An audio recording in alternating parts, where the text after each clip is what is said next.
Hey, hey, hey, everybody. Testing one, two, three, testing one, two, three. Just as a quick check for everybody, if you can hear me, go ahead and put a +1 in the actual chat. Hello, Brother Rodriguez. Hello, Sister Penn.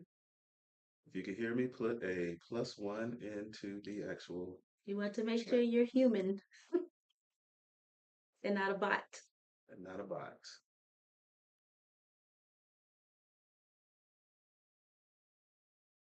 Testing one, two, three, testing one, two, three.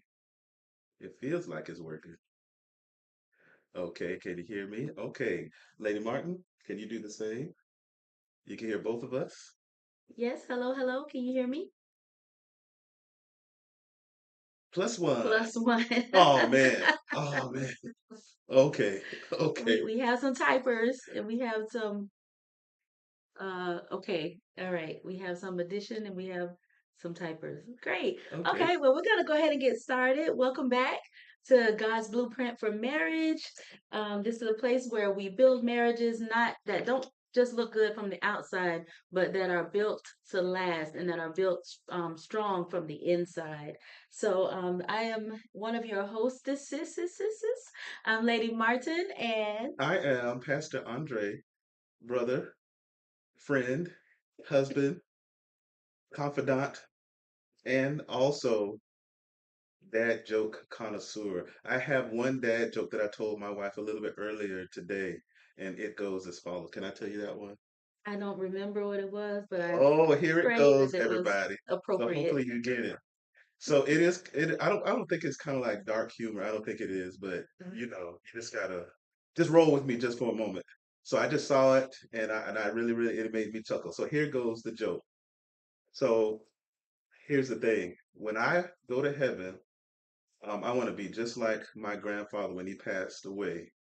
He was peaceful, and he passed away in his sleep. Right? That's how I want to pass away. I can't say the same for everybody who was screaming that were his passengers. That's all I got for you. Oh my gosh, I think you told that a little bit different, but I think they get the gist of You it. get the gist of it. So Oh, it was great. we're gonna go ahead and move on. Thank you for enduring that joke of the day. So tonight we're going to talk about the foundation of love beyond romance. And I just want to give you a quick synopsis on what we're going to cover tonight. And basically, to summarize it, romance is a beautiful part of marriage, but it cannot carry a covenant on its own. In this episode, we'll explore the deeper foundation of lasting love, which includes character, commitment. Oh, Deacon Jose just laughed at your joke. You just got the joke. Somebody Okay. got it. Somebody's still processing it too. So, anyway, we're going to talk about deeper foundations of love, character, commitment, and Christ like care. So, you as couples can build a relationship that remains steady in every season. And so, like we said earlier, we don't want to just talk about falling in love. We don't want to talk about the butterflies in the stomach. We don't want to talk about just the feelings of, um, just the wonderful feelings that come with love at first sight, but we want to talk about how to build love that's going to last beyond those times of excitement, the love that's going to last beyond the times where you don't like him or her, but you still love them. And so that's what we want to cover tonight. Absolutely, absolutely. So I think this is about time for us to get into our icebreaker. Okay. Yes, icebreaker. And I have a confession to make. If I pause as I'm reading comments or my screen, it is only because I'm wearing glasses without a prescription, but they look good, right? And there is a tie-in to that. Oftentimes, our marriages look good from the outside, but is it really something that will help you see clearly or see Sure. better? Is it truly functional, right? Mhm. So in this particular case, while I do not have a prescription in these glasses, I know that the partnership and the covenant that I have with my wife is going to allow for me to be able to lean on her at certain times, and then vice versa with Well, me. I can't see that good either, so You can't see that good. You don't have your. Oh, never mind. Never mind. Never mind. So tonight's icebreaker, because I am trying to do better with following the script, is going to come with a few questions. So what kind of questions did I have? And pull your microphone a little bit closer to Okay. you as well, right? So, oh Lord, she gonna break it, y'all. Oh, help, help. All right, that's better. Is that better? Yes. Okay. What can you see? You gotta move to this. Okay. Okay, I'm good. You good now? All right. All right. Okay, so for the icebreaker, while we scrambling Okay. around. So for the icebreaker, you don't have to share this in the group unless you want to, but I need you to face each other. Okay. So we're going to take turns answering. And when you do this, let me just give a disclaimer. When the person responds to the question, it's a judgment-free zone. So you don't want to correct the person. You don't want to tell him or her they're saying it wrong. You don't want to be defensive. You just want to listen. We listen and we don't judge. Say that to yourself. I'm judging. Type it in the chat. We listen, but we don't No, judge. don't judge everybody. Don't judge. All right. So we're going to keep it light. And if there's a question that makes you feel uncomfortable in any way, you can skip it. You can revisit it later, or you can just skip it altogether and say, I'm not comfortable with that. Okay, so we just have a few questions for this icebreaker. So the first question is, beyond romance, I feel most loved when you, and you fill in the blank.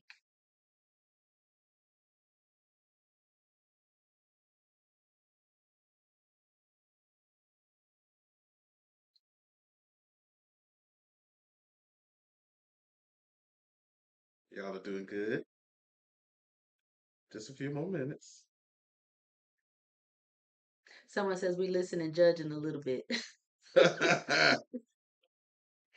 So again, that question is, beyond romance, I feel most loved when you, and I'm going to let you answer, Pastor Mark.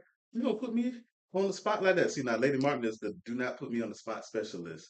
But because I have a brilliant mind, I feel most loved when you take care of me when I don't feel well, and more so when you support me during a very difficult time um, when I'm trying to focus on my career, trying to think about my career and some good decisions, like what happened recently about a year ago with my job, and how you told me to be patient and to keep the faith, and you were just encouraging throughout that entire process because you know how I can be with my quote unquote aggressive side, but that good advice allowed for me to navigate to the point to where past that storm, end up being positioned for a promotion. But it was just really when you supported me when I had a lot of doubts. Excellent. So for me, beyond romance, I feel most loved when you listen to me without looking at your phone. I do not have my phone with me. Shots fired. I guess so. Okay, next question.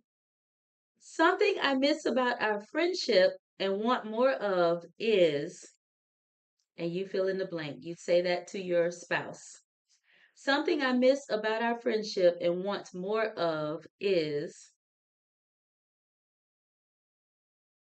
would you like to answer that question? You first this time. Okay, I think we have a wonderful friendship, and I wouldn't say there's not really anything that I miss about our friendship, but something I would want more of, vacations.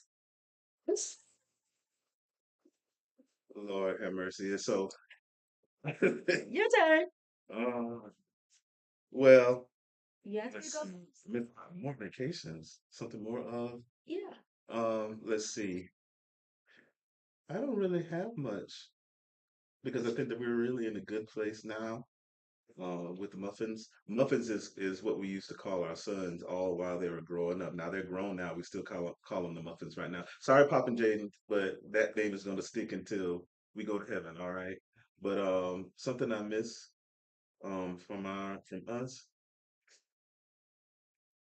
not much, not much. I think we're enough. really, really good place. Um, I do like going out a lot. So when we don't have our date nights, then I don't think that's good. So I think that we need to do them much more frequently. And we pretty much do. We'll be outside, y'all, but I think that we can even increase that amount. Okay. Yeah. All right. And the last question is, one practical way I could serve you this week would be, one practical way I could serve you this week would be, and you fill in the blank. You feel it, but do not be triggered by the words to our audience. Do not be triggered by the words. This is very, very important, especially, for all of my linguists out there, because it has nothing to do with slavery, um, being subordinate, or somebody controlling you. Think specifically as if you want to do something for the other person that will truly bring joy in their life. That's the context. Mhm. All right. So hopefully you've had a chance to answer those questions. Now let's get into the topic for tonight. So I have a question, and I want you to answer this in the chat. When you hear the word love, what comes to mind? Is it feeling? Is it action? Or is it commitment?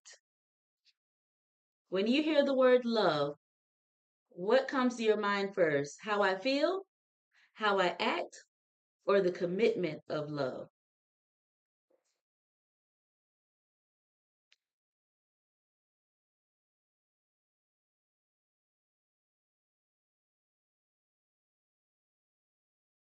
Do you want me to answer? You can. Want to answer? So, as a man, when I hear the word love, the thing that means the most to me is honor and respect. Action. Okay, Honor and someone put respect. action. Action. Actions first, then feelings. How I act. Okay, so we're saying that love is an action word. It's an action word. All three, mainly action. Okay, Primarily actions. And I have some, did you no, want me go to ahead. staple this? So I have some insight into this, especially when Lady Martin and I first got married years ago. When I was considering marriage, um, I was about 23 years old at the time. However, I wanted to make sure, especially because I had a really good blueprint with my mother and my father, and definitely shout out to those of you that did not have the same type of situation. And my mother and father were without their ups and downs, even to this day. They have had their challenges, but they're still together after all these years. Actually going on 52, 52 years being married this year. So I had a really good blueprint, and one of the things that I learned, especially when it came to my wife, is that I loved Lady Martin a lot, and I liked her. I loved her, and then I liked her, right? So there was many layers to it. However, I did not want to live in fantasy land, and she probably remember this conversation, but I said that marriage is not a fantasy land. It's going to be hard. It's going to be difficult at times. But while I had those feelings, I knew that feelings were fleeting because I've been in, previous relationships to where, you can be truly infatuated with the person, but then that goes away. Are you going to help me build this empire? So even when I was very young, I started off with the mindset that this is a business. Now, some people be like, well, business, what do you mean business? Business has a culture even before the spiritual element of the scriptures coming in regards to a covenant. That's one component, but the other component is, can we cultivate this garden together? Do we have the right tooling? Do we have something to actually work with? So I didn't just select her just because she was cute and had a body and all of that stuff like that. Of course, that was part of the equation, but I saw plenty of women that had those qualities. And I found out that it has to go deeper than that. Are you going to be good with taking care of children? Are you the type of person that's going to crash out and leave as soon as things get really, really hard? Do you have ambition? Do you have some type of mindset that's going to allow for us to be able to run a household? And I call us M&M, the M&M company. Eminem Empire. The M&M Empire, and that was the business name that we gave ourselves even as we were starting to talk about this. And that was my mindset back then. Can I build with you? And I did this going in not being infatuated. I loved her, but my love went to seeing things in the future because I was the type of person to where it was going to be one and done. And she always asked me, she was like, "Well, if I pass away, you know you're gonna get you a young tender." And I said, and I said, "No, ma'am. If if heaven forbid something happens between you and I'm not getting married again because I believe in covenant. I believe um, that it is going to be a one and done for me. So she signed me to a 40-year contract plus extensions. And I think I renewed my license by what, maybe like 4 or 5 years ago. Years. You know Henry's live a long time. So now I'm on an 80-year contract. I don't know how I signed up for that, but basically it's till death to us part. And so that's where my mind was at the very beginning and also at the very end. And I had to do that even when I didn't have all the butterflies. And I told her that I was like, we had the butterflies for each other, but then there were certain moments when I didn't have any butterflies. But I knew that she was exactly who God sent to me. That infatuation period is going to stop everybody. It will stop. However, you have to look beyond that. And then my final comment, unless you want to have something, Go ahead. my final comment is this. There is going to come a point in time to where no matter how much I work out, I'm not going to get rid of these love handles.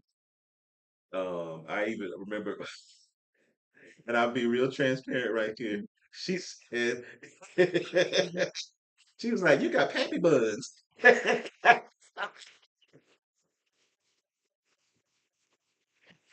Okay, let me explain that. But I don't feel bad about that. You know why? So no, let me hold on. So we were watching the movie Trolls, and I know all of you that have kids have seen that movie Trolls. And so there is one scene in that It movie doesn't make it any better. where Happy, who is the father of everybody, he turns around and you see his bottom, and I just saw the similarity and just made that statement. Yes, and I did not feel bad about it at all because it is absolutely true. Flag And on the place. yes, black, it doesn't matter. It was absolutely true.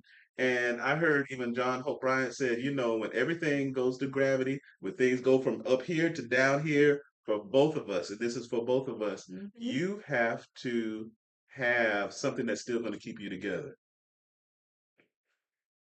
And it's kind of like that's the reason why sometimes those podcasts and things like that can be really really toxic because if you're not careful you're just going to think that if a person looks change as they age, and this is for both of us, that means that their value decreases, but our value does not decrease, it actually increases. And this is really important especially for the men that are out there. Your wife's value is not going to decrease just because she has had children, she has more stretch marks, and when you met her, everything looked at you just like you were looking at them, right? But now you're looking down. So what else do you have that's going to still endure you to that person? So I love my wife. All I knew that she had her body was altered because of our children.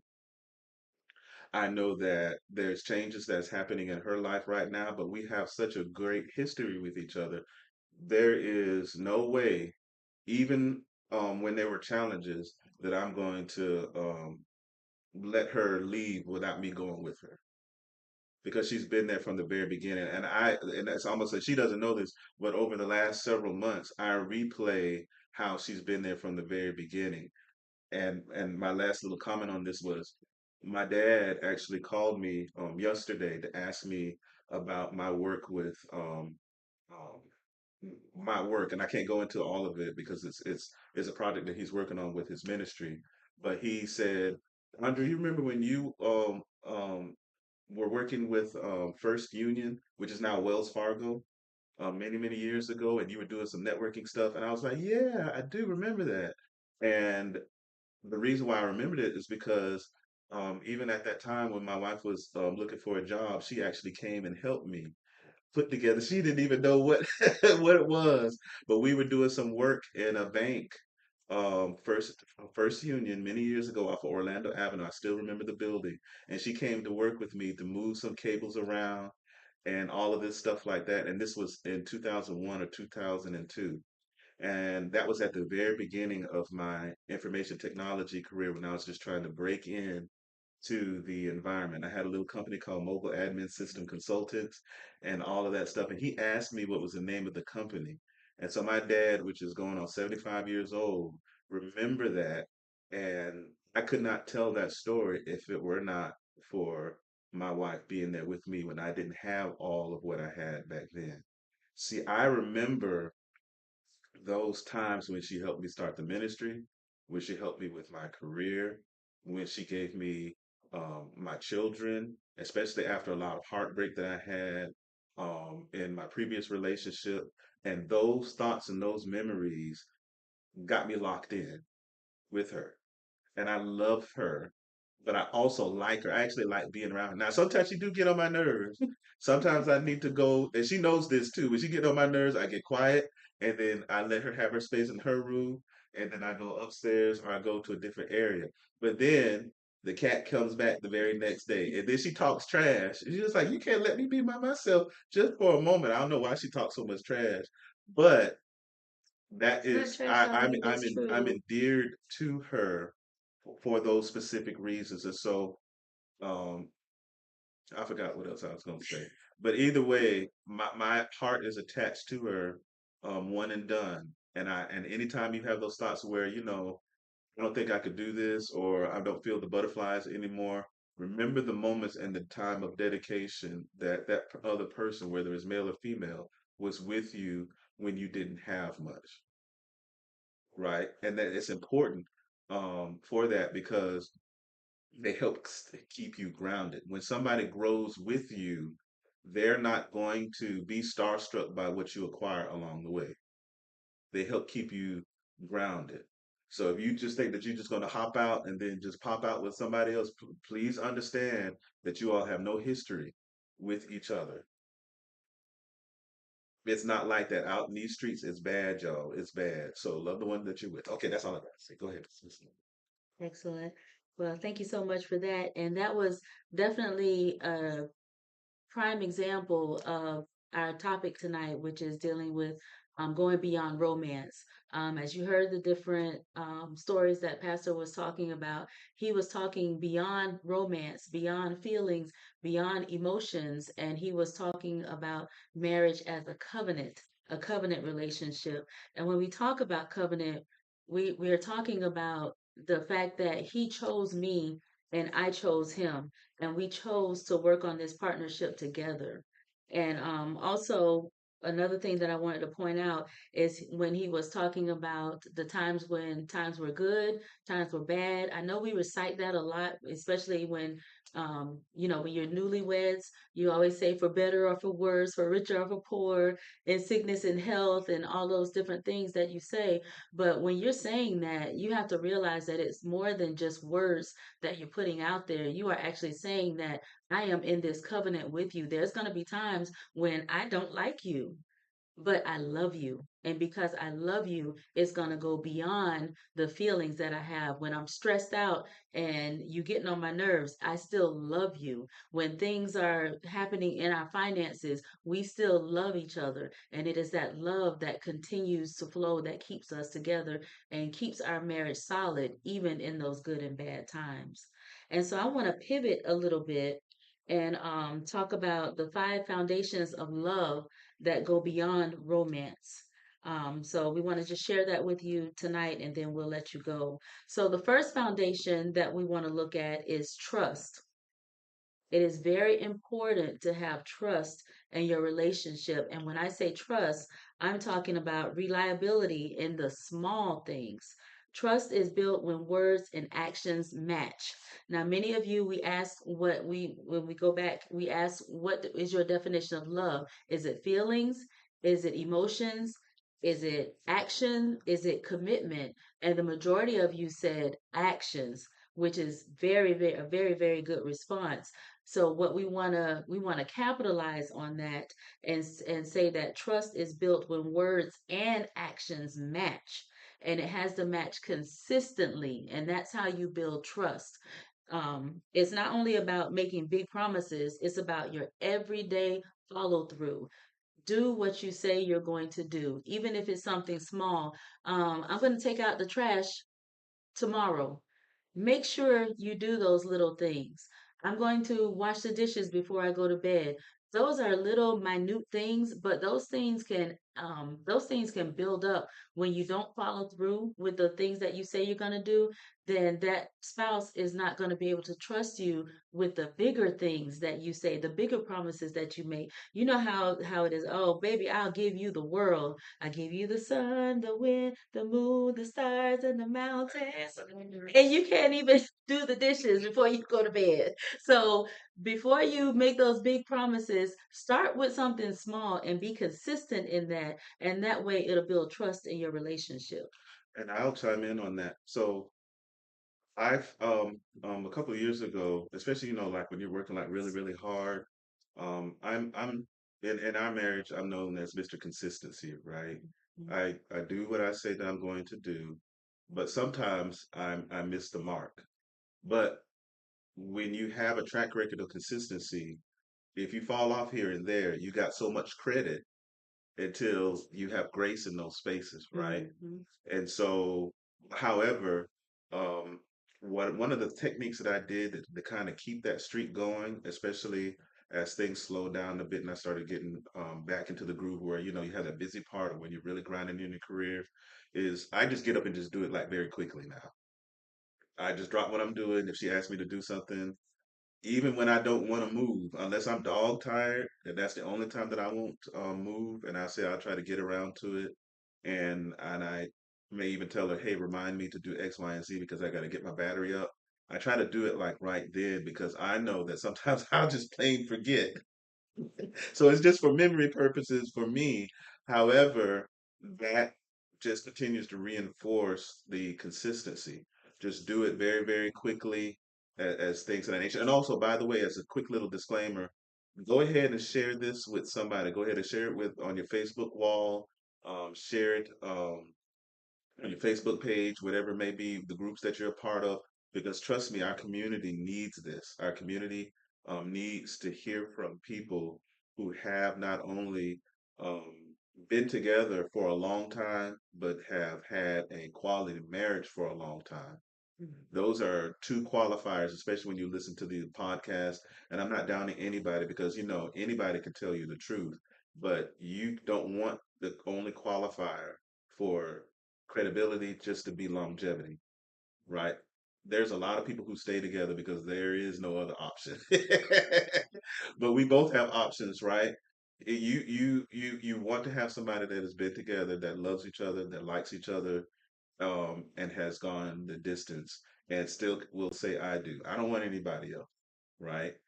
My brain drifts and I look and I see things, but I also know that everything that looks good ain't good for you. And that is absolutely the truth. So that's my little side quest. But again, reliability. And Lady Martin has also been very reliable with me as well, right? She manages the finances. She's been managing the finances since we got together because I'm still raggedy when it comes to money. Because I like to spend things. I would love to show you all my toys. I think I might just do that too. I just had two things that came in from Amazon today, from the Masters of the Universe. I love toys. I think I'm going to show them to y'all as she's going through her dialogue, right? I'm gonna show them that big box, that playset. That playset that I just got. Oh, it's shameful. It is absolutely shameful, but it's something that I really wanted, y'all. And I had to wait in order to get it. But she's been managing our finances from the very beginning. Now, throughout our marriage for all those years of consistency, right? You take 365 days, a year, and then you multiply that times 28. What kind of what does that come to? What is 365 times 28? Somebody put that in the chat for me, because I can't, my math don't be mathing like that. I'm going to just say it's a lot. Go ahead and put that calculation in there. Yes. All right, so as that calculation is coming up, and then Lady Mark can read what that number is, because I can't even see that far because everything looks like sheep in different colors right now on the screen. But there have been times when there may have been a bill missed or something may have been skipped. But the way that I look at it is like the following. If you have had, you know, several hundred of days over that particular period in time, and there have been some missteps along the way, I'm not going to trip over one. Well, look at that. What is that? That is 10,220 days, 10,220. days that my wife has been with me and has managed our finances very, very well. If she was tripping 20 of those days, you think that I'm going to trip? Or even 200 of those days, right? 10% of that is 1,120 days out of 10,000. That's 10%. So if she's doing 90% success rate of consistency, then what do you think I'm going to say? I No, man, trust you you. just you was just tripping on those other days and whatnot, and I just can't do it no more. Ah, you crazy? I'm gonna say like Bishop says, are you out of your ever loving mind? No, that shows consistency. Mm, That shows consistency, and you are not going to get that everywhere. And you can have the same thing too. For those of you that are inconsistent, I'm talking about whether it's husband or wife, you can change and um you could change that, and that credibility will build. Everybody has their area where they're not consistent with, right? That happens to be one of my wife's strengths, and she knows my strengths. But then there's other areas where there can be improvement or room to grow. right. Thank you for that. And it's funny that you said start small and just do something small and be consistent in that, because what we wanted to do is challenge you, those that are listening. We want to challenge you to start putting in your trust deposits. And so, you know how we were talking about money and managing money and things like that. Well, this is a deposit, but it's not a financial deposit. It's a deposit of trust. So what I want you to do is I want you to do one thing that you say that you're going to do every single day.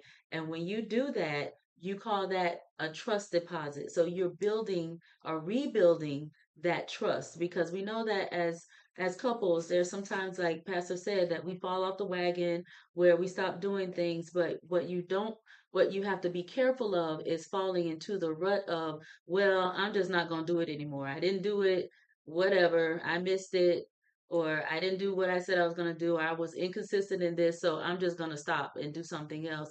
No, you want to go back to that thing that was very important in your relationship, and you want to go back and try to repair that area of trust. And the way that you do that is you do a trust deposit. Well, I said, okay, and now let me give you an example.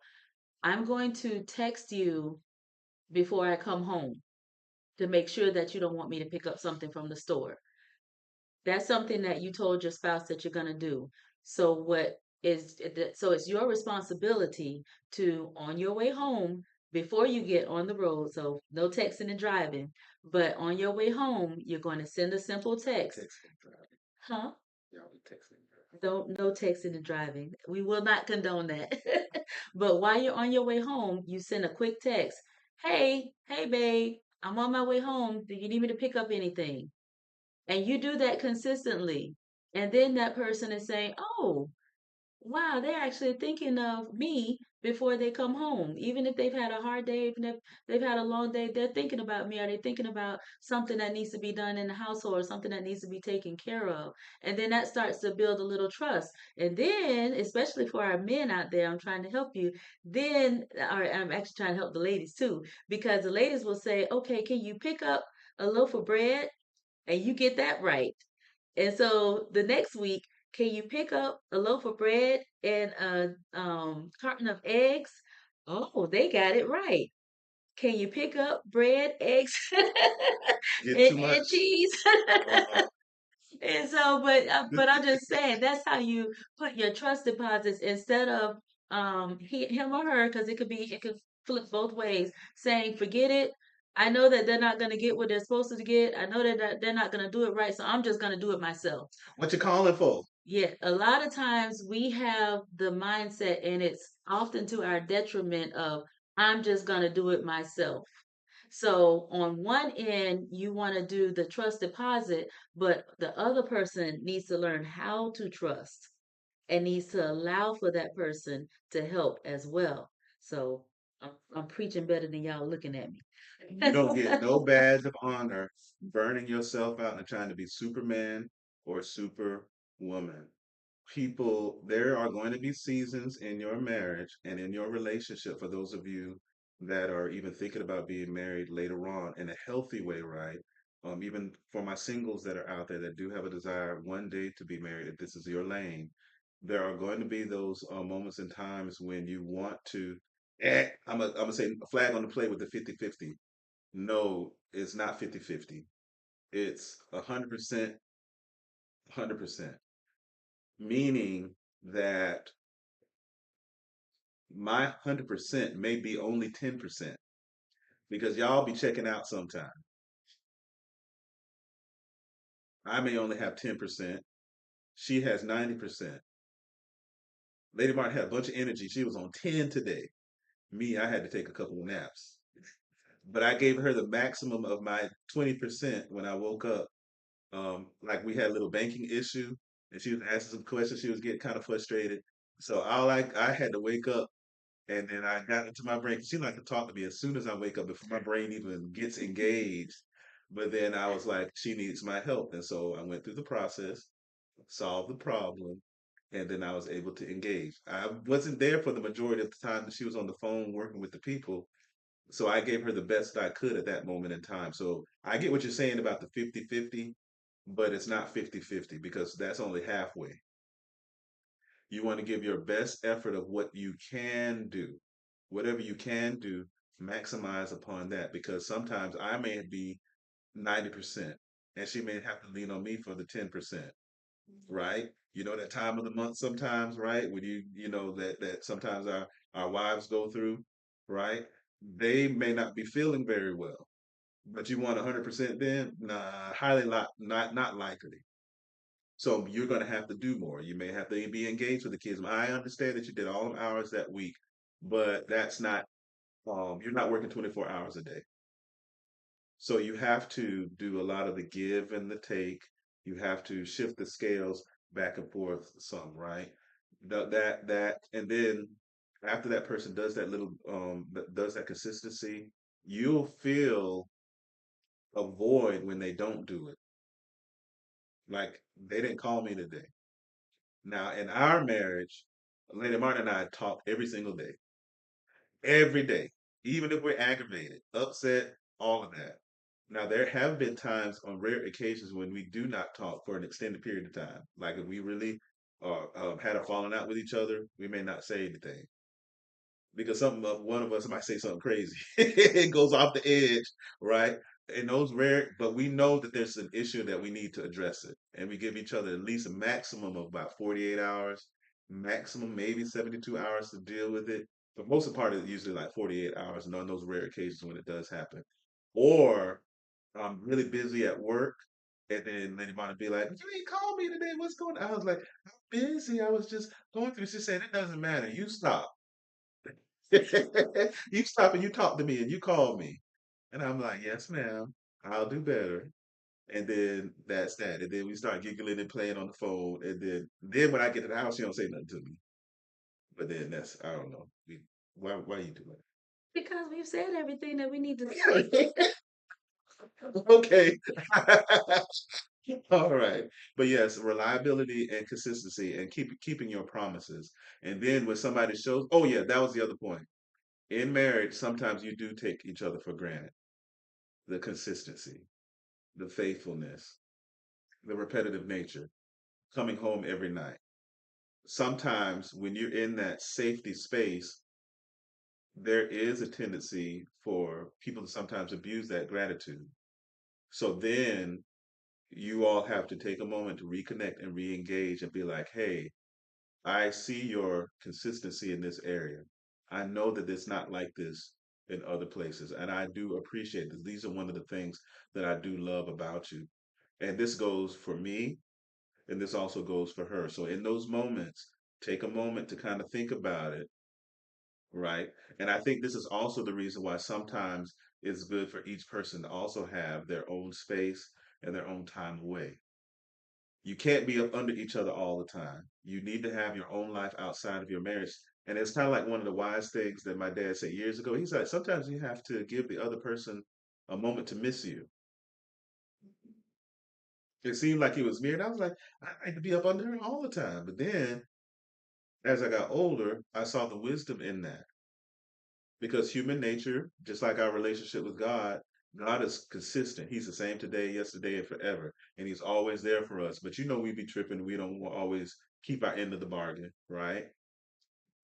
Right. So in those particular moments, pause and reflect on what the other person has done, but then also give that person some time to think about you too. Have a life outside of your life.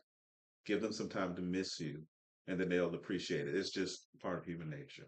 I didn't say don't come home. Don't be like Kevin Samuels, be like, don't come home a couple of nights and she'll no, don't do that. No.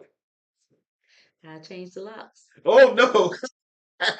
So anyway, She's laughing, but she's serious, y'all. foundation number two, Foundation number two. friendship. You must build your relationship on friendship. And that's just simply enjoying each other without an agenda. Going to the movies together, going to a picnic together, going out to dinner together, just going for a walk together. It doesn't have to involve money or finances. You can just go for a walk.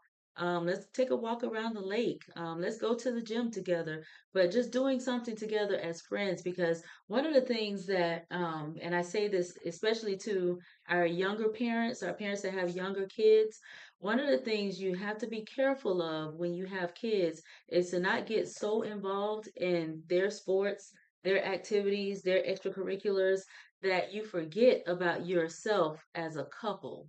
And that's one thing that Pastor and I we heard those words of wisdom when we were first married, and we chose to follow that plan, which is why we have an even stronger friendship now that the children have grown up, they've become young adults, some of them have their own significant others, and they've moved on, and we're not sitting here just lost or in a void like, well, what do we do now? We don't have now. I will say I do miss the baseball games. So that was definitely a highlight of our time of being young parents. But at the same time, we made sure that even though we had the young kids, we still had date night. We still said, okay, grandparents, can you babysit? Can you watch the kids for this time? Can you watch them for the weekend? We still went out of town. We still did the things that we needed to do as a couple because we wanted to make sure that our friendship stayed strong throughout the time of the children growing up. So when there's no baseball games to prepare for, there's no snacks to prepare for. We don't have to make sure that the kids are taken care of. We don't have to make sure they're at football practice. We don't have to make sure they're at band practice. Okay, now what? And we're not just sitting here looking at each other, not having anything else to do. No, we chose to keep our friendship going throughout the time where we had the children. So once the children left, we can still continue that friendship and build upon that friendship. Yes, that's definitely very important, and it's hard, especially when you grew up in a household or if you grew up in a place to where you didn't have much. And sometimes as parents, we have a tendency, we did a little bit with our kids too, to where you want to give them what you did not have. However, you have to still be balanced in that, right? If you do that too much, then you'll end up going overboard. And now we have this whole culture of, my kids over my spouse, and it's just about my kids, my kids. Even my husband will do the same thing because you grew up in a household to where you were put last, and Your parents had all the fun and stuff like that, and you all were neglected. Even if you had not so good backgrounds growing up, my dad always taught me moderation, moderation in everything. And the time goes by just like that, right? Right. This prevents toxic mama's boys Mm, or toxic daddy's girls. Too much involved or overly involved in-laws, right? My dad um helped me keep that balance with my parents because my mom was kind of like wanted to be kind of like involved with my wife and I early on quite a bit. But my dad and she used to sneak on the phone to um be like trying to talk to us a whole lot, and then my dad would catch her, and she'd be like, "So, what you doing on the phone with them? Please leave them alone. Leave them alone." And she was like, "Andre, that's my dad's name, right? I'm just talking to them." He was like, "No, you got to give them time to be married. They'll be all right. They'll be all right." But then there's the opposite. There's the extreme too. You'd also don't want to be so far removed from your family's dynamic because yeah, there's some kids that be like, as soon as I get out of this house, I'm disappearing forever. mm, And I don't want to be around y'all because they smothered us too much when we were growing up. It's all about moderation and you having that balance. And then balance. as soon as we woke up, now the muffins are gone. Our sons are gone, and I miss them every now and then. I had a hard time. I did. I had a hard time for about maybe about 2 weeks, 3 weeks, about a month. Well, one will be here on Wednesday. You just let Yes, me know, and the other will be here on Friday, so yes, you they won't keep have on. a chance to miss them for Yeah, long. they keep coming back. Right. But see, that's a compliment. That's a testimony to us, right? Because our kids actually like us. They actually like us, but they also have their limit to where they want to be like, okay, we've had our time, and it's time to move on because we've had that balance. So you don't want to make your children your identity because when they leave, you'll be crushed. You'll try to be a part of their lives all the time, and then you'll look at your spouse and be like, what else can I do with you now? Mhm. And then one other thing I want to say about that, it was funny that when you mentioned our children, is that you also want to set an example for your children on how to have a healthy relationship. One of the things that one of our sons, Jaden, he plays this game, and I'm probably gonna butcher it, but it's like Tokamashi, I can't help Tamashi. you. Okay, well, anyway, it's a game out there like on the Nintendo Switch or Switch 2 or something like that. But whatever the name of the game was, he sent us a picture and what he's able to create characters. And so he created the character that looks like me, and he created a character that looks like his dad. And at the very top of the characters, it says falling in love with each other. And I was like, oh, that is so sweet. But that just goes to show you that that's the picture that our children saw growing up in the household. They didn't see a lot of arguing, fussing, and fighting and dissension between their parents. They saw a lot of love. Now, did they see disagreements? Yeah, they know we had disagreements. But at the same time, it was overshadowed by the love that they saw. And so seeing that, that even helps our children grow to have a healthy relationship with their spouse or their significant other and not just invest 100% in the children, but actually see that their parents actually do like each other, that their parents actually spend time with each other and have fun with each other. And one of the things that both of our children they tease us about all the time because we have like this little location thing on our phones, right? And so every now and then I'll see it pop up where somebody's looking at my location and then we'll get a phone call. Hey, what are you guys doing in Miami? Hey, what are you guys doing at the movies? Hey, what are you guys doing here and there? And it's like they're Tracking yeah, us. they're tracking us, they're fussing at us, but not really. They're really saying that we're glad to see that y'all are going out doing things and having fun. Even though they say y'all need to stay home and stop being outside, that's opposite. of what they want to see, right? And so just seeing that it's just encouraging, and I want to encourage those again that have the smaller kids to make sure your children see you dating, because when they And start, of showing affection towards each other. It may yes. seem like it grosses them out, but I remember my mom and my dad kissing each other as we were growing up, and it would make Mhm. my stomach feel like queasy, but at the same time, I would always smile, and that left an indelible mark. And we did the same thing even with our kids, right? Mhm. Even as adults. And I was like, "Don't y'all just pop up over here? You might see something you don't need to see." Oh gosh. Okay. But then they're like, ew, and they'll get off the phone really fast, but they're smiling the entire time because we are teaching them that we still love each other and we also have boundaries.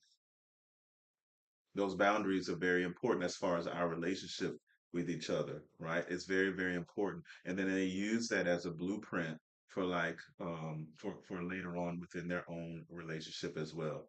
And even it can become such a healthy environment to where like going back to the disagreement. So like when our sons did see my lady Martin and I do have disagreements, they didn't see us mad at each other for like a long time, or if they heard a raising of the voice a little bit, right, or or they overheard us like talking kind of like like really firm with each other, they'll come and check in on us and be like, is everything okay, Mhm. is everything okay, right? And they would do that because the household, they're not at ease if we're not at ease, and they want to know everything is all right. And then I would have to tell them it's going to be all right. Your mom and I are just having a disagreement, but we're okay. Mhm. And they would come and check on both of us, and then we're going back to the shenanigans again, and then that's when the household is peaceful. So your conversation and your friendship has a far-reaching impact on how they deal with other people. Mhm. Because they see it as a safe space. Six space. Mhm. Yeah. Yeah. Okay, so we're going to move forward on foundation three. And Pastor did touch a little bit on this earlier, but foundation number three is honor, seeing value and speaking respect. And so honor means that you treat your spouse as someone valuable, worthy of care. It shows up in tone, the benefit of the doubt, and how you speak about each other publicly and privately. So honor does not ignore the problems, but it addresses them without contempt. And I just want to say something really quick about honoring our spouses. There is how should I how can I put this? Okay, so sometimes, and I've witnessed this in certain situations, to where I will see someone honor everyone except their spouse, if that makes sense. It's like if I'm talking to my boss, I have respect for my boss and I talk to him or her a certain type of way. If I'm talking to my coworkers, I have a certain level of respect for my coworkers and I speak with them a certain way. But then when I get home and I get to the house, it's like, what you want? Why are you messing with me? Don't talk to me. I'm tired. I'm this, I'm that, and you just totally dishonor your spouse. And I want to say, if there's anybody that's on this call, start changing your ways, because that is not the way that God wants you to do things. Your spouse should be the first one that you honor after God. That is the biblical order of things. I should not have, okay, I have a boss that he loves to talk, Lord Jesus.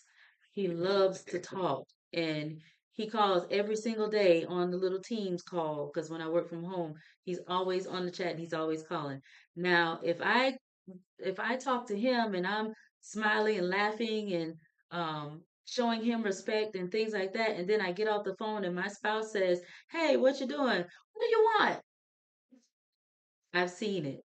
I've seen it. And when I see it, and especially if I see it with someone who I'm close to, or so one of our spiritual daughters or sons in the church, I address it immediately, because I am really big on honor and respect of your spouse.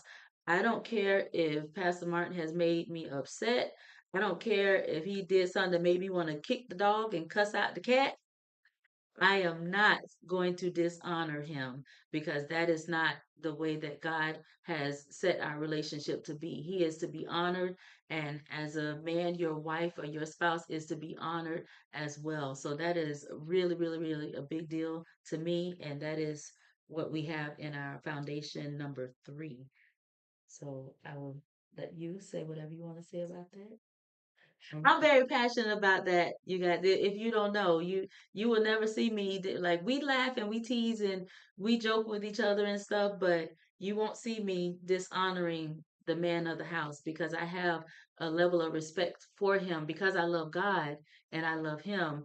I have a respect for him, and that's the same way that we need to handle our spouses if we want to continue building the foundation of love.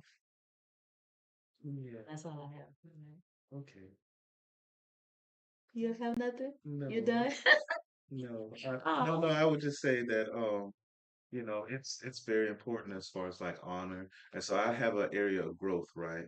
Because everything is not always perfect. So this past weekend, and I even looked it up myself. So this past weekend, we're out and about, we were out in the streets, but I just noticed um that in my family growing up, I didn't really see my dad, and like I said, there's no excuse for me, but it's just like a parent. So I didn't really see my dad be very affectionate with my mom in public spaces.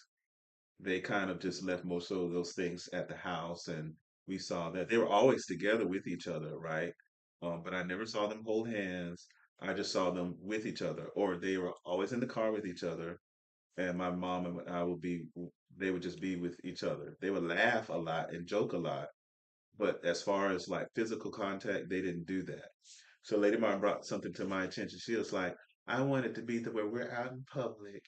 I want you to show, and I want you to be affectionate with me out in public. And I do this in church sometimes where I talk about her and I make her blush and things like that. She be shaking her head and be like, oh my goodness, what? But she loves it. She loves when I give her attention, let me tell my and secrets. but you said you don't want it to be a secret. You see that, y'all? It's like one foot up and one foot down at the same time. But anyway, so it's an area of growth for me to show public affection and good taste, right? So she loves it when I hold her hand, and I hold her hand firmly, and she likes to fuss. I don't know, y'all. It's like I hold her hand, especially when we come to like an intersection in the street, because I have this thing with my wife to where I like to lead her and I like to protect her in public spaces, right? And then she doesn't mind being a little baby at that moment in time. She loves it. Don't look at it. Don't even be like that. But What rose? I'm in protection mode. However, when I'm not in protection mode, she just said, I want you to be more affectionate with me, and I want people to know that we are more than just friends out in public, that we're not just together, but we're more than friends. And I was like, I don't want people to know that you own me. She was like, I do own you.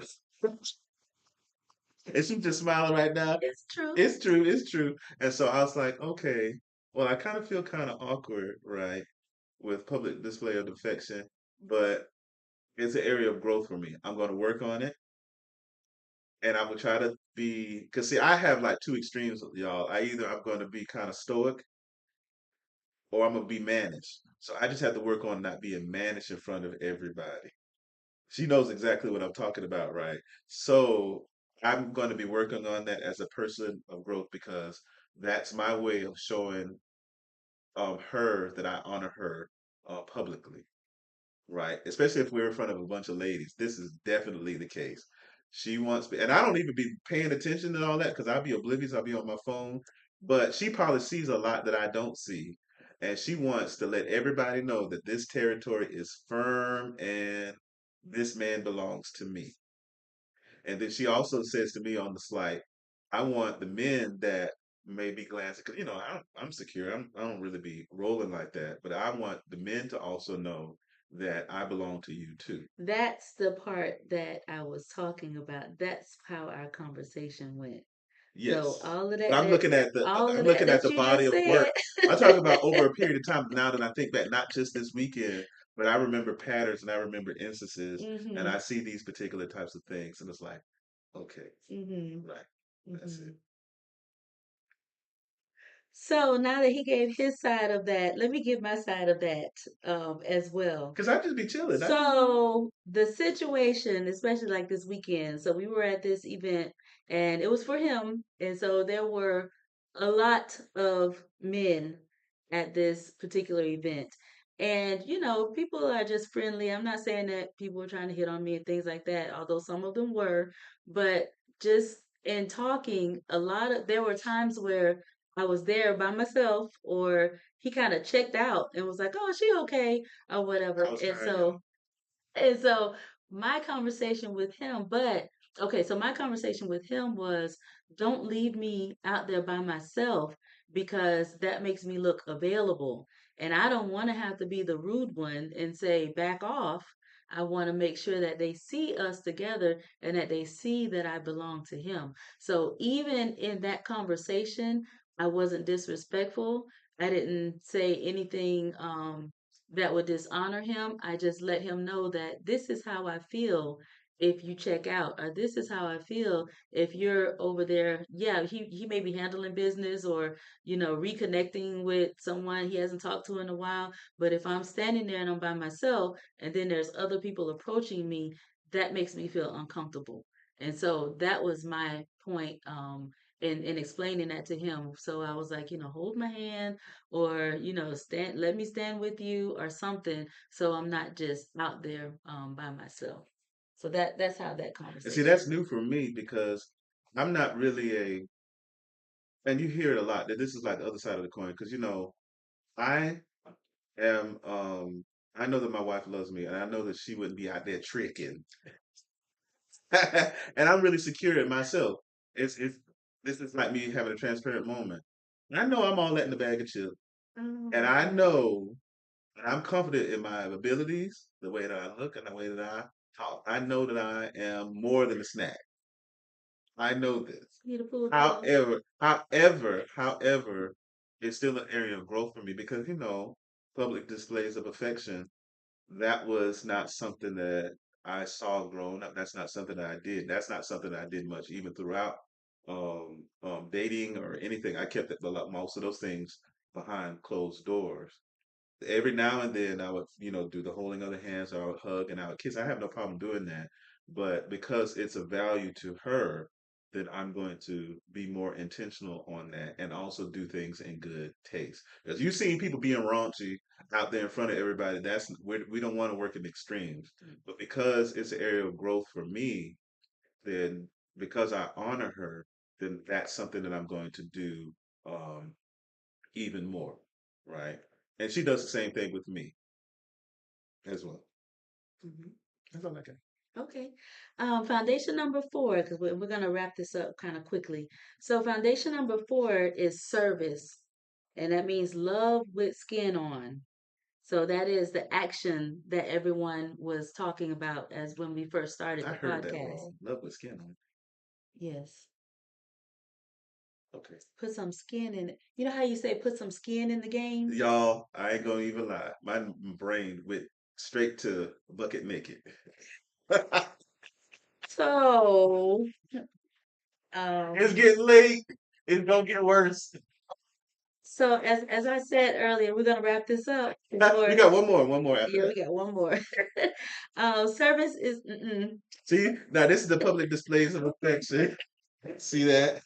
This service. is how she do me all. Service is love expressed through helpful I feel action, and that's rejected. what we were talking about earlier. It turns "I love you" into "I carried something for you." So it turns the words that you speak into an act of service.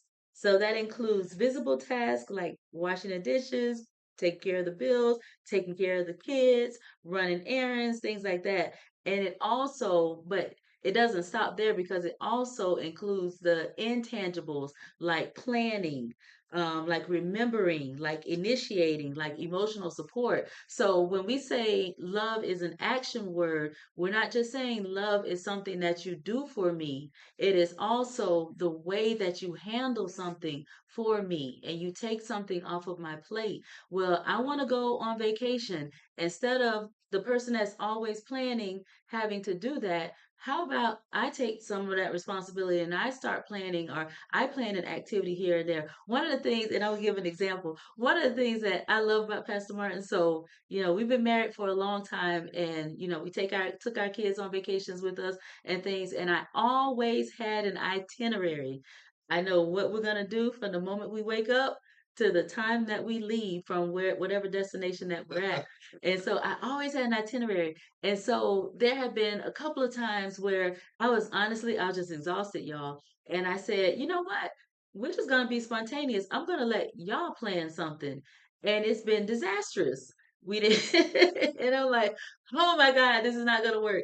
And so I will go back to the itinerary. But one of the things of an area of growth that I commend him on is that he has learned to start incorporating some activities and some events and making some plans and talking about different destinations and things like that. And it just makes me so happy because it doesn't just say that it goes beyond the I love you, but he actually initiated different ideas and initiated different plans because he knows I love to travel. Now, you say let's, and I'm ready to go. I have my 4 suitcases packed and ready to go for a weekend vacation. Yes, I'm that person. I'm extra. But anyway, so I love that he has started initiating things and he has started planning things and he'll say, "Well, hey, have you ever thought about this activity or have you ever thought about that?" And it's actually a good idea.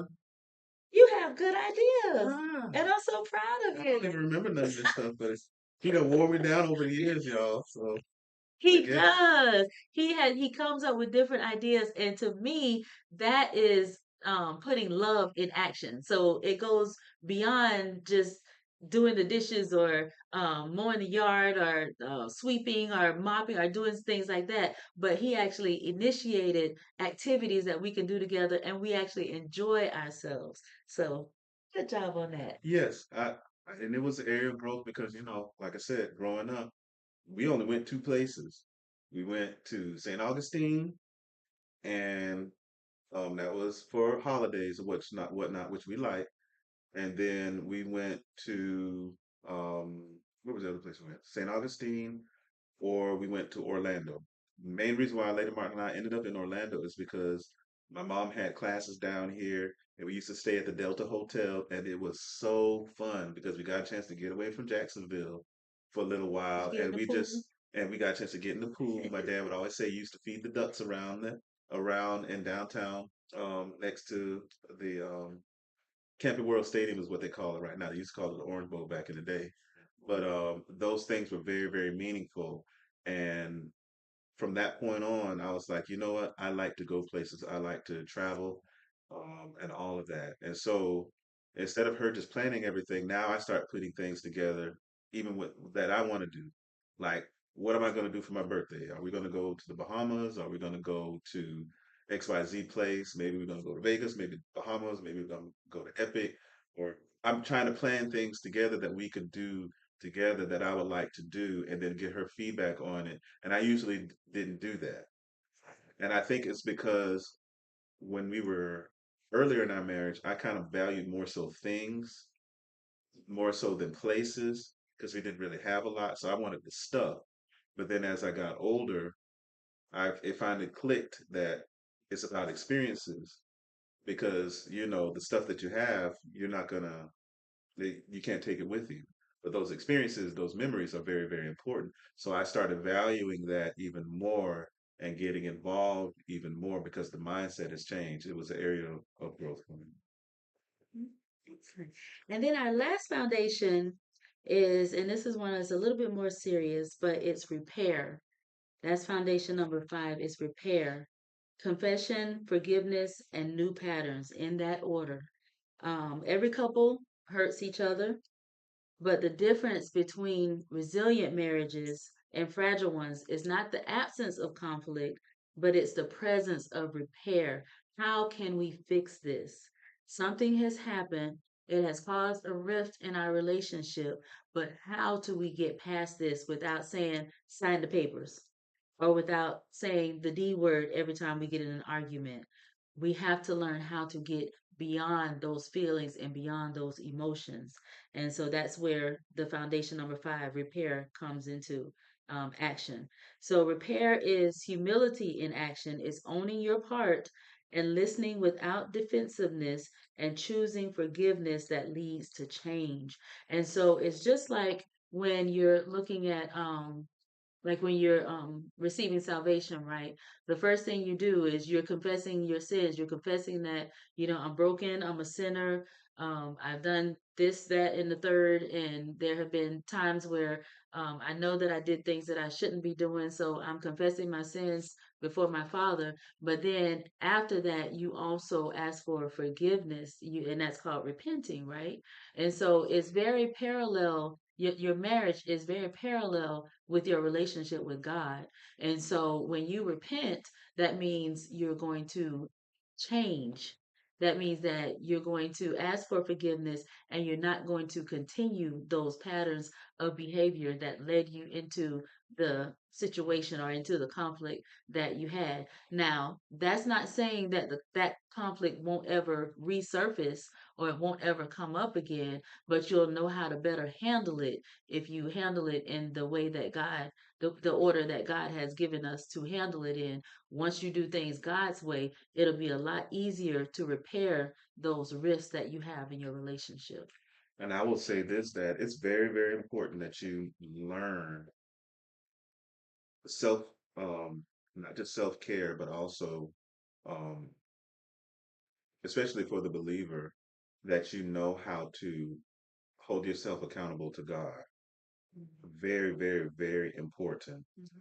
The best example that we have as far as behavior, actions, temperament is Jesus, for both male and female, right?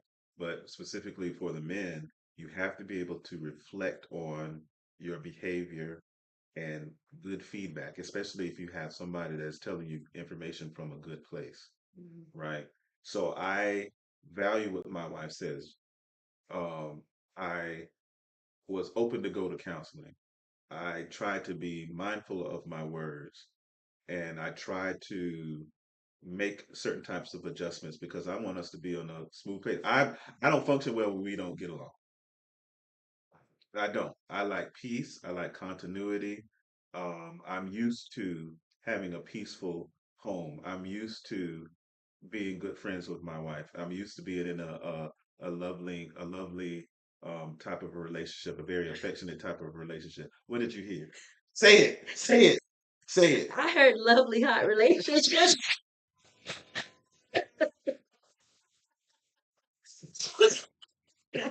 Drink some water. Yeah. Wait a minute, y'all. Hold on. Oh, So yeah, after we get done with y'all, we got some work to do. Mr. But anyway, Martin. anyway. So what was I saying? I don't know. You forgot to.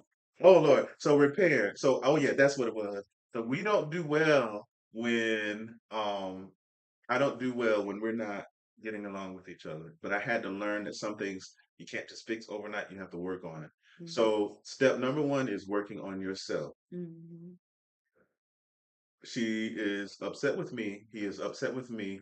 What can I do to do this better? Now, there is another thing because everybody does things a little bit differently. So, like me, I'm the verbal one out of us two. I have no problem verbally expressing when I am wrong, right? But you also have to learn, and this is like another thing too. Sometimes you have to learn your spouse's please forgive me language. So I know my spouse, and I know Lady Martin's forgive me, I'm sorry language. Sometimes she'll say it verbally, especially if there's a major violation, which those things have happened. But other ways, she knows how to apologize, and I've done the same thing as well. Because, like I said, we don't do well when we're not getting along with each other. We don't function good at all.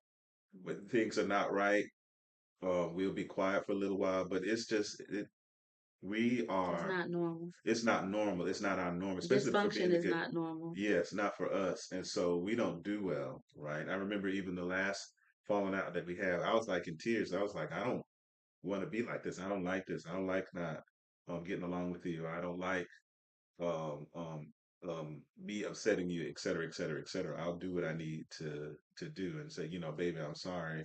And then I try to put the actions behind that, and I try to do the self reflection. You have to do in marriage as we close. You have to do a lot of, as person said, you have to own it. You have to own your behavior. You can't just depend on the other person to do all of the changes. You have to do a lot of the changes because when you are married, you literally are in a hall of mirrors, especially if you're in a healthy marriage. So don't look at a cracked mirror and say, "Hey, everything is cool." No, the way that our marriage, the glue, like we have this ring right here, right? This is the glue. God is the glue in our Mhm. marriage. When you go through a tough time and you're going through that repair process, you have to look at something whole in order to be able to measure that up against something that is broken. Mhm. If I see a torn magazine cover and I have two copies of them, both of them have identical, then if one is torn and the other one is whole, then I know even if I try to repair it, what is missing. And so if I have a broken area of my life and she's whole in that area, then I do my self-reflection based off of that. If both of us are going through brokenness and we're not really trying to look at each other, then we look to God through the person of Jesus Christ. And our honor for God helps us to see things a lot clearly. Mhm. Because we can get into the opinion cycle, but then at the end of the day, if we're at an impasse, what does God say about this? Because we have a high godly esteem and we have a high value in regards to our faith in God, what he says about a matter, even if we're upset and we don't see eye to eye, we get from out of the weeds, the little simple things like, just trying to check somebody in the way they do something. The bottom line, what does God say about resentment? What does he say about unforgiveness? What does he say about being kind and being compassionate or being mindful of your words or practicing self control? The barometer is the fruit of the Spirit. Are you showing good fruit at this moment in time or not? Mhm. But I just don't understand. Are you showing patience? Well, I said what I said. Are you showing self control? You get what I'm saying? And so that helps us to resolve a lot of things as well, right? And then you also have to give a cooling off period. I had to learn that, especially as men, we have a tendency to want to fix things. We're the microwaves, they're the ovens. Just like it takes a while for them to get upset and then steam it also takes them a while to warm back up to you after something has been breached or there has been an upsetting type of situation. You have to be mature enough to be patient and be steady, right? It's constant self reflection. Constant self reflection. You learn those cycles, you learn those behavior patterns. You know when to be patient, when to hold your mule. Sometimes you just don't need to say anything. You just need to be quiet and be supportive and then just smile. And my wife, she says, I know what you're doing. I know what you're doing. But I'm like, no, I'm just sitting here. I'm just going to smile at you with my Kool-Aid head and just look at you until you get through with your fit and throwing a fit. And then I'm going to give you a hug, give you some food. You need a nap, and then you'll be all right. I am not no baby. But you my baby. So as we close, if you have any questions about anything that we talked about tonight, please feel free to drop them in the chat and we'll go through and we'll make sure we respond to those. Also, in the event link, we will be putting some challenges for our listeners as well as some scripture references that will help you build that lasts beyond romance. So, again, if you have any questions, please feel free to drop them in the chat, but we are going to close out. We are out of time. We hope that you enjoyed um, episode 2 of this podcast, Mhm. and we look forward to episode 3 on the fourth Monday in May. Um, but again, if you have any questions, put them in the chat. But we thank you for taking the time out to listen to us tonight and to meet with us. We thank everyone for your responses. Don't be afraid to say anything in the chat. We will not judge you. Like I said, just don't be afraid to respond. We want you to be engaged and we want you to ask questions. We've been in this for quite some time, and I think that there's a lot of wisdom that we can pour into you, and we enjoy doing it. So thank you again for joining the podcast, and I'm going to ask Pastor Martin to pray, and we're going to close out. Yes. Last little note, there's a lot of stuff that you see out there you might be engaged in, looking at, what's going on with Clay Thompson and Meg Thee Stallion and all these other things, these celebrity relationships. I get all of that. It gets a lot of attention, but only what you do for Christ will last. So I have a prayer for you, right? Lord, teach us to love beyond moods and moments. Form us in patience, kindness, and humility. Heal what is wounded, strengthen what is weak, and help us build trust through faithful choices. Help us to honor each other with our words, to serve one another with joy, and to practice quick repentance and real forgiveness. You got to change course in Jesus' name.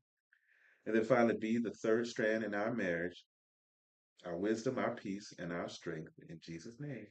Amen. Bye bye, everybody. Bye bye. Bye bye. Bye bye. Amen. See Bye you bye. Bye next bye. See you episode. next time. We gotta go into the gym after this, and then do some exercise. Have a good night. Good night, everybody. We outside, but we also inside too. Take care. I gotta find the turn off button. Where's the turn off button? Oh, there it is. Bye, y'all. Bye.